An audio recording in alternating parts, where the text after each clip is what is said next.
And gentleman, ತಮಿಳುನಾಡಿನಲ್ಲಿ ವಿಧಾನಸಭಾ ಚುನಾವಣೆ ಹತ್ತಿರ ಬರ್ತಾ ಇದ್ದಂತೆ ರಾಜಕೀಯದಲ್ಲಿ ಕ್ಷಿಪ್ರ ಕ್ರಾಂತಿ ನಡೆದಿದೆ. ದಿವಂಗತ ಜಯಲಲಿತಾ ಅವರ ಆಪ್ತರ ನಡೆ ಭಾರೀ ಸಂಚಲನವನ್ನ ಸೃಷ್ಟಿಸಿದೆ. ಮಾಜಿ ಸಿಎಂ ಪನ್ನೀರ್ ಸೆಲ್ವಂ ಪಕ್ಷವನ್ನ ತೊರೆದು ಡಿಎಂಕೆಯನ್ನ ಸೇರಿದ್ರೆ ಇತ್ತ ಶಶಿಕಲಾ ಹೊಸ ಪಕ್ಷವನ್ನೇ ಕಟ್ಟಿದ್ದಾರೆ.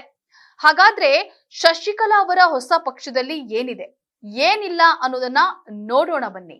ಎಸ್ ವೀಕ್ಷಕರೇ, ನೆಲ ಜಲ ಭಾಷೆಗಾಗಿ ಪ್ರಾಮಾಣಿಕ ಪತ್ರಿಕೋದ್ಯಮ. ನೀವು ನೋಡ್ತಾ ಇದ್ದೀರಾ ಫೋಕಸ್ ಟಿವಿ. ನಾನು ಪವಿತ್ರ.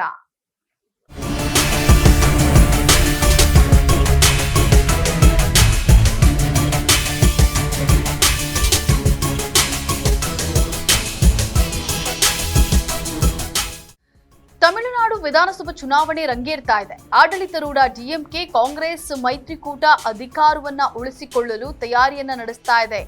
ಇತ್ತ ನಟ ವಿಜಯ್ ಟಿವಿಕೆಯನ್ನ ಸ್ಥಾಪಿಸಿ ರಾಜ್ಯ ಆಳುವಂತಹ ಕನಸಿನತ್ತ ಮುನ್ನುಡಿಯನ್ನ ಇಟ್ಟಿದ್ದಾರೆ. ಇತ್ತ ಎಐಎಡಿಎಂಕೆ ಪಕ್ಷದ ಹೆಜ್ಜೆ ಹೆಜ್ಜೆಗೂ ಸವಾಲುಗಳು ಎದುರಾಗ್ತಾ ಇವೆ. ಮೊನ್ನೆಯಷ್ಟೇ ಪಕ್ಷದ ಉಚ್ಚಾಟಿತ ನಾಯಕಿ ಶಶಿಕಲಾ ಹೊಸ ಪಕ್ಷವನ್ನ ಘೋಷಿಸಿದ್ದಾರೆ.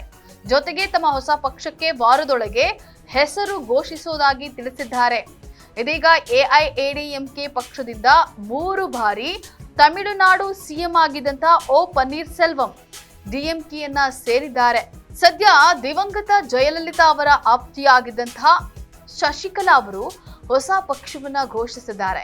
2026ರ ವಿಧಾನಸಭಾ ಚುನಾವಣೆಯಲ್ಲಿ ತಮ್ಮ ಪಕ್ಷ ನಿರ್ಣಾಯಕ ಪಾತ್ರವನ್ನ ವಹಿಸ್ತಾ ಇದೆ ಅಂತ ಹೇಳಿ ತಿಳಿಸಿದ್ದಾರೆ.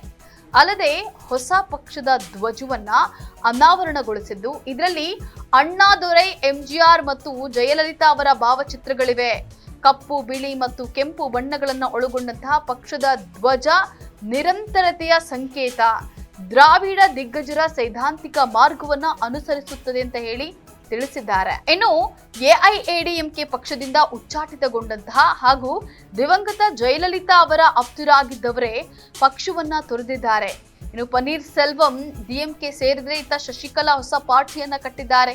ಅಲ್ಲದೆ ನಟ ವಿಜಯ್ ಚುನಾವಣೆಯಲ್ಲಿ ಗೆಲ್ಲುವಂತಹ ಭರವಸೆಯನ್ನ ಹೊಂದಿದ್ದಾರೆ. ಒಟ್ಟಲ್ಲಿ ವಿಧಾನಸಭಾ ಚುನಾವಣೆ ಘೋಷಣೆಗೂ ಮುನ್ನವೇ ತಮಿಳುನಾಡು ರಾಜಕಾರಣದಲ್ಲಿ ಭಾರಿ ಬದಲಾವಣೆಗಳು ಆಗ್ತಾ ಇದ್ದು, ಮುಂದೇನಾಗುತ್ತೆ ಅನ್ನೋದನ್ನ ಕಾದು ನೋಡಬೇಕಿದೆ. ಇದಾಗಿತ್ತು ಫೋಕಸ್ನ ಸ್ಪೆಷಲ್ ಸ್ಟೋರಿ. ನೆಲ ಜಲ ಭಾಷೆಗಾಗಿ ನೋಡ್ತಾ ಇರಿ ಫೋಕಸ್ ಟಿವಿ.